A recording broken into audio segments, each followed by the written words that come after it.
Welcome back to Gear Check Games. This is part 34 of our Kingdom Hearts 1.5 for the PS4 playthrough. We just finished up getting the keyhole unlocked in whatever that place is called, Olympus Coliseum. And now we need to go back to Neverland, back to Neverland to pick up a spell. I think I'm missing a spell. Oh yeah, don't you get a spell from like talking to Wendy, but only or Peter Pan or something, but only after you've like left and come back? I think it's through. It might be Aroga that you get from here. Ooh. It's either Aroga or Cura or Curaga, one of those. I just know that I looked up online where all the spells were, and I was like, I need that. I think it's behind a Trinity door. Well, I think you got Cura. Did any of you guys notice how Sora was climbing that pole in time with the music? Like da-da-da, da-da-da, da-da-da. But yeah, you got Cura for beating the world, for beating the hook fight. I may also be going for puppies because I don't want to have to backtrack that Movie much. was going Super Saiyan there for a moment. And right. I have to backtrack. Weren't we gonna talk about the metal chocobo for some reason this episode? Oh yeah. I'm supposed to equip a different Keyblade, but I haven't yet. Right. Yeah. Because I too realized that I have better Keyblades in my repertoire Does now. the yellow Trinity just give you the ability to open doors? Well, it's the push Trinity. Those especially stubborn. Or you push. So what was holding were all of these shadows like on the other side, just like holding it shut? Don't let him in. Or maybe they moved the dresser over. Yeah. Jeez, that's a huge you dresser. See that big ol' armoire? Smee hadn't oiled the hinges in a while.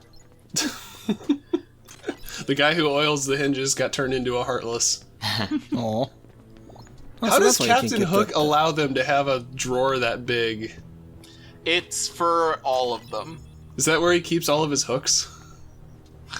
It's one drawer for all of his squatties. The bottom 9 drawer that was just in a chest.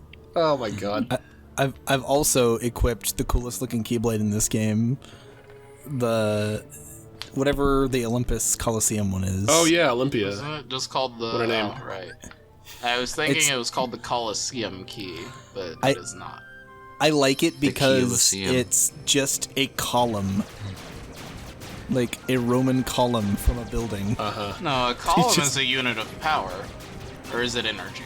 Nah, you can never remember. It's called the column like I see him. Oh yeah, so with my wall of guns that I inevitably installed on this ship as well, the triple guns only shoot sideways, so it's a very ineffectual, inefficient ship. I feel like is that kind of how they balance the idea of you being able to equip like more and more powerful guns to your ship? Oh my god. The one time you ever want to use the brake button in these levels. Yeah. I mean, if you hit it, it just does like 5 damage, so... Also, when I was a kid, I always thought those blue ships that were fighting looked like the battle cruisers from StarCraft. Yamato Cannon on 1. One ship, two ship, red ship, blue ship. I just noticed that the shots you're firing off to the side are actually like stacks of 3 or 4 shots. Yeah. Yeah. That's why I'm trying to like get to the side of a lot of these ships just so I can actually shoot them down relatively fast. Yeah, that always seems to be the way it happens. Like, the good guns you put on your ship shoot off to the side, but then the only thing that actually shoots in front of you is like your little pea shooter. Yeah. Also, we got a new gummy ship theme for that level. Just thought I'd make note of that before it ended. That's because we're going into one of the final levels of the game. Yeah, you gotta make it dramatic. Speaking of themes, the aesthetic of the outside of this place. Yeah, Hollow Bastion is a highlight of Kingdom Hearts, I would say. Like, yeah, a lot of these levels feel like they don't really have enough to them. Like, it's like, yeah, instead of like they make up for like the lack of space by just making you backtrack across it a bunch of times. And Hollow Bastion, don't get me wrong, is not exempt from that problem. Yeah. But overall, I really like... I like how big and complicated this level is. Like, it feels like a fully fledged, like, dungeon, almost. Yeah. Plus, it's one of the only original levels, too, and they went ham on it. It also has the aesthetic, the music, the bosses. Like, this is a good level. Yeah, it also has two of my favorite Heartless variants, the Defender and the Wyvern.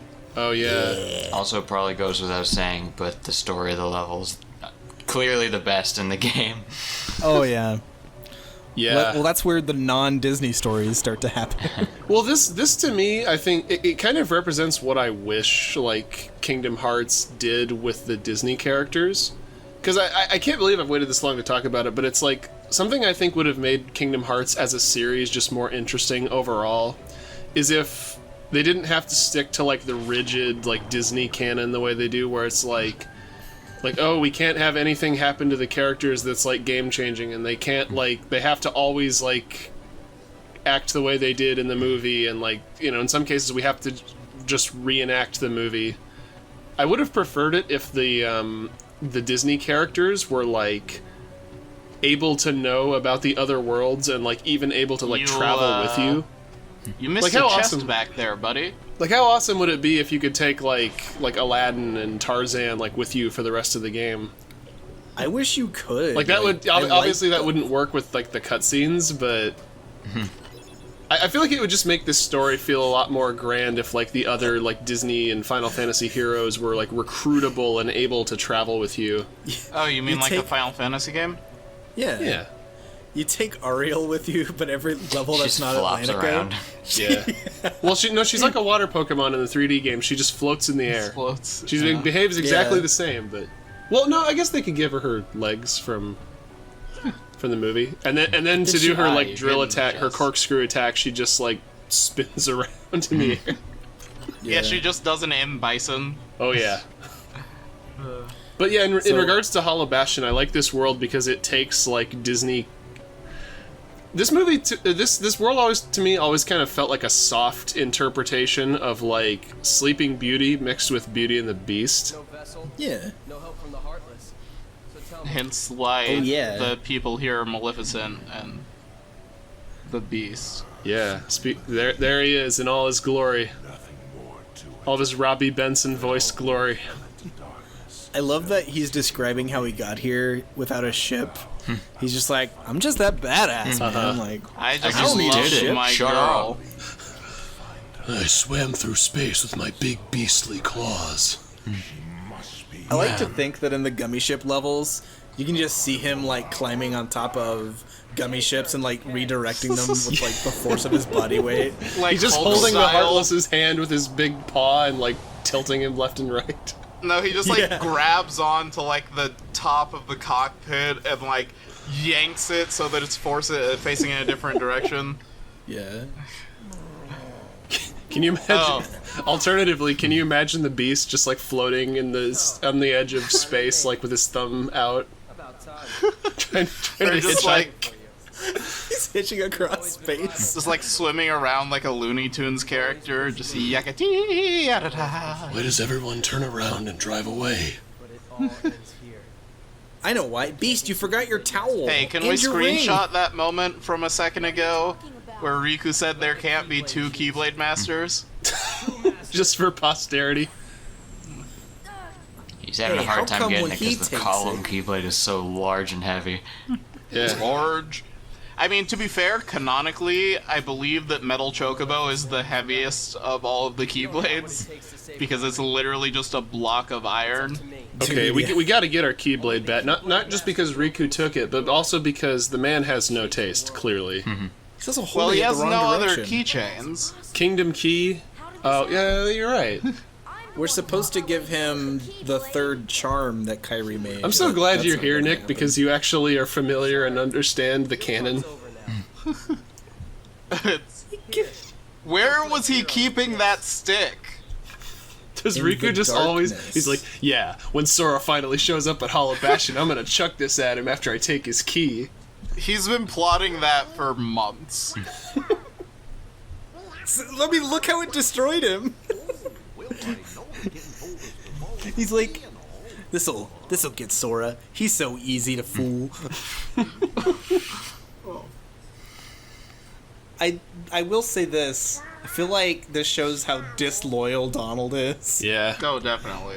Hey, who Like, needs bro. Donald? We got the MF and Beast here. It's That's true. true. What if the rest of So- the game we just played as Riku with Donald and Goofy and Sora just gets left here? That's just like the end of Sora's story. And then we can, He we can really finally. was just the delivery boy. Hey, don't forget the Beast. Can we Because talk that way about we can have Goofy and the Beast. what's his real name? Prince Edward. Prince Can we Adam, talk about? Prince of Eternia. Yeah, he held his magic sword aloft and That's- said, "I am Beast." Anyhow, can we talk about how, like, his human form is just a major downgrade in like every way? Well, He's yeah. weird looking. I'd love it if his human form was just the Beast but with no hair. Like a shaved bear. And just like a human nose and ears. God, so there's your nightmare fuel for this episode, ladies and gents. Enjoy. He'd be a One Piece character. One Beast. Came here to find something very important for you. Prince Adam has achieved Gear 3rd. Which fruit would Beast have to eat to become stretchy? Well, the same one. Oh, They is that how do that the works? same thing. The The hairy, same hairy fruits fruit. do the same things. He became Wait, the so Beast there's by eating the multiple fruits. beast fruit. Yeah, the beast do fruit. Beast do So- know me. If you're in that universe, just don't eat any fruit. Well, you can eat fruit as long as it's not the cursed fruit. You know, I can't believe we haven't mentioned it yet, but like they really missed an opportunity with this final world. Instead of, since we've got the Beast here, instead of having Maleficent be like the leader of all the Disney villains, they should just had Gaston. Yeah, he's oddly like absent in 1 and 2. 'cause Yeah, it even kinda in 2, where they sucks. have I think we briefly got Flying Beast there for a second. We did. Like, all things considered, Gaston kinda, like, sucks. Like, You take well, that yeah, back, he- you piece of shit. he's like French Clayton. It's the same guy. I think Gaston's a better character than. Okay, Well- not like morally better than Clay. Obviously, Gaston is a terrible person, but I just mean, as in like terms a. of, Actually like- has a song. in terms of power and, like, who would win in a fight, like, Gaston think is Clayton- an essentially ambitionless... Gaston has a just sort of- semi-automatic blunderbuss, Nick. I think he'd be just fine. He also has the charisma to get an entire French village to fight his battles for him. That's Yeah. true. Only the men. Well, wasn't Clayton just like straight up a smuggler? Oh Like, yeah, Clayton had, like, people on his... Well, he was a poacher. He had people on his Oh, payroll. man. Are you guys ready for a great battle theme? Are you guys ready? It's a good day for a swell battle. Doesn't it have a weird name too? Da-da-da-da. Yeah, it's in Latin, I think. Scherzo di notte. Yeah. Pardon my French. I remember I had to look up some of that because there's a part later that I speed up, but I'm tired of just hearing chipmunk noises. I'm gonna put that song in front of it. Yeah. So, you know why this area... Or you know why you always take the wand at the beginning of the game? For this. Yeah. Well, because it's just more fun and better all around, but it makes this area a lot easier too. Yeah, I forgot 'cause you that can just- this area, you pretty much have to have the beast fight your battles for you, because the sword does like no damage at all. Yeah. An alternative reading of what Riku did is that given Sora the sword was like an act of mercy. He's like, I'm gonna take your key, but here's a way to fight your way out of here. Yeah, so that you don't have to punch shadows in the face. Though, to be honest, that would be a better level. It'd probably be more effective. That's what Tifa does in Kingdom Hearts 2. Uh-huh. She just beats the darkness up with her hands. If you just made Sora punch shadows in the face for this stage, this game would have been an international #1 bestseller. This is why I'm sad Zell from FF8 doesn't make an appearance in any of the games. Yeah, like, even the Dissidia games don't have everyone's favorite chicken wuss. Yeah. Like, Isn't it come like Squall and Cypher only? on. No, Laguna Lior gets to be in the second What? Dissidia game. A man with a machine gun gets to be in there, but not fucking Zell? With Exactly. his stupid tattoo? with his Mike Tyson tribal face tattoo. Also, I'm pretty sure that block pushing puzzle is completely pointless because you can just like jump and glide up there. Yeah. I think I forgot. Did Nomura assume you wouldn't equip glide yet? He assumed you hadn't beaten the Peter Pan world yet.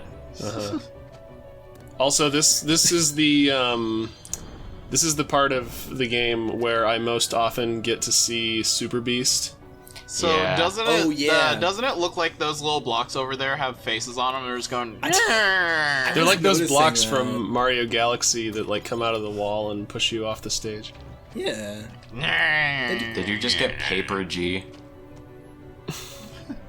I Also, think because so. of the way this level is set up and the glide mechanic, I keep expecting Sora to like glide to one of the blocks and then press triangle at the end to do the little flutter that Spyro does for a bit of extra height.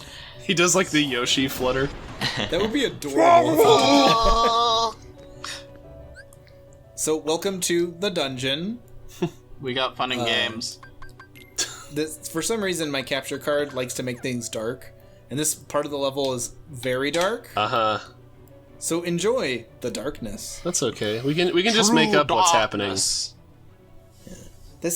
are the pathways in the darkness they were talking about that you can move through between worlds. It's just a dank sewer. Does Riku he has to go through this basement every time he jumps between worlds? Yes, that's why he's wearing those weird pants. They're like waterproof, and they don't retain smell. Darkness proof. Also, you definitely should have brought the old filter back. I liked it. Yeah, the grainy film Yeah, filter. the VHS filter. I miss it. The very poorly color corrected filter, you mean? The filter that Yeah. makes everything brighter but not any easier to see. Yeah, the VHS filter, the Ghost Hunter filter. Yeah, it's too bad Sora doesn't have night vision goggles in this game to just make everything like green. Honestly, it's Oh, probably for man. the best that you've got just like unseeable darkness on the screen, because from the viewer's point of view, it's like, alright, I can understand why he's getting lost and not finding his way forward, because he can't see shit. No Super Beast. So inside baseball, the next game we're gonna do is the Metal Gear Solid Twin Okay, Snakes, not the next remake. game, Trey, remember? Okay, 2 games from now. So there's parts of the game where I used the night vision goggles or the heat goggles, and while I was editing it, it went from just like normal like caves or like snow to just like blinding color. And I was like, oh god, Welcome to Mountain Dew vision. yeah. Is this what it was like to be Vin Diesel in Pitch Black? Oh, God. So, what's the best Mountain Dew, y'all? Original? Baja Blast? Those are like the only two that I drink on a regular basis. Okay, so for me, it's a toss-up between Baja Blast from a can and Code Red. I do still like Code Red, however, I must betray my people. I must betray my horde and say that the Mountain Dew Blue that they did for the World of Warcraft sponsorship. Was that the Mountain Dew Live Wire or something? No, Livewire is orange. It's whatever their like purplish bluish one was, and it was really good. There was one with was like- like a Kai or something. Like blue. I think that was from... That wasn't from the WoW promotion. I think that was from the That was from one of like the 3 pick a flavor campaigns. Yeah, I did like that one. You just triggered a memory for me, Dan, when you said Akai. So I used to work at Panera. Insert breadco here. I used to work at a place that starts with P and ends with bread. Insert Breadco here. Yeah, It's my actually place, just pita Breadco. bread. Yeah, it's literally bread. just... Yeah. Anyway. They had an acai berry tea, and in the e-learning for it, they were very, very adamant that it was acai. Acai. Well, think it's one of those there's an words- accent on the letter, so yes. And I'm not saying that to be pretentious, because the way the guy in the e-learning video said it was pretentious. I was like, is that really how it's said? I don't know, I've man. literally, until Dan pronounced it a minute ago, never heard anyone not say acai berry. Well, that's because you've never heard anyone say the word. Well, there's an accent on the C, like a really obvious accent, like a Portuguese accent. Man, I don't know what accents are. Man, that room They we just were put just little, in. just accidentally left a mark on the letter with the marker. They just kept it for years. Oh, holy cow! That was a lot of tech points. Yeah, man. So what were you gonna say about that room before that we talked over? Oh, nothing important. It just I feel like there's a room in Resident Evil 4 that's similar to that. Where it's just like one of those like shutter door puzzles. Yeah. You know what the worst of those is that I can think of is the one in the underground in Pokemon Gold and Silver. That was my example too. I hate that puzzle so much. It's just trial and error. Like you just have to keep flicking switches till you finally get that last one open. Yeah, that's all it is. And what kills me is there's a button at the end of that puzzle to unlock every door. Yeah. It's like, I'm never coming back here after this mission. What are you doing to me? Well, it's like at that point, if you with that knowledge, you might as well just like look up the solution, put it in, and then hit the switch at the end to like go back for all the items. Yeah. I'm glad the gate mechanism was kind enough to tell Sora that it opened the main gate and he should go back and check on it. Yeah, if this was like Halloween Town logic, it would just be like, too bad. Figure out what just happened. Oh no, I've made a grievous error. I pushed the wrong button first. Man, this whole world is very Spyro-esque, but obviously darker. With like the kinds of puzzles and the architectural design and everything. I have a Do the later Spyro games get like more puzzly? They're not like super puzzly, but I mean, there's quote unquote puzzles about like opening and closing gates and moving things around and that kind of stuff. I have And a also lots of water. very vivid memory of the words Dark Spyro. Was this a thing in the games, or was it like a weird OC fan art thing? Evil Spyro. I can imagine Dark Spyro being a character in the later games after Insomniac lost the rights. The Skylanders cartoon, perhaps? Yeah, I was about to say, isn't there like a weird off-brand Spyro? Well, no, in it's Skylanders. It is The just problem Spyro. is that it's the on-brand Spyro. Yeah, it's the real Spyro. It's the new Spyro. Yeah, I think The weird, Spyro, like, yeah. Skylanders one that looked like he got cartoonishly smashed on the head with a mallet. Yeah, I forget I forget where I picked this up from, but I'm pretty sure the Spyro from Skylanders wasn't originally Spyro. It was just like a different dragon design. But then Activision was like, we can make more money if you make this dragon into Spyro, and they just like Well- gave him Spyro's color palette and like, hey, Yeah, it's can so say that. I think there's another dragon in the Skylanders like set that came out before Spyro did. Well, Spyro Skylander, obviously. It was one intern at Activision was like, guys, brand solidarity. It's in the Spyroverse. All right, well, And on that day, he received a promotion. and on that bombshell, Promotion. I suppose we'll see you later. Yeah, Boy, we guys. gotta get out of the sewers next episode.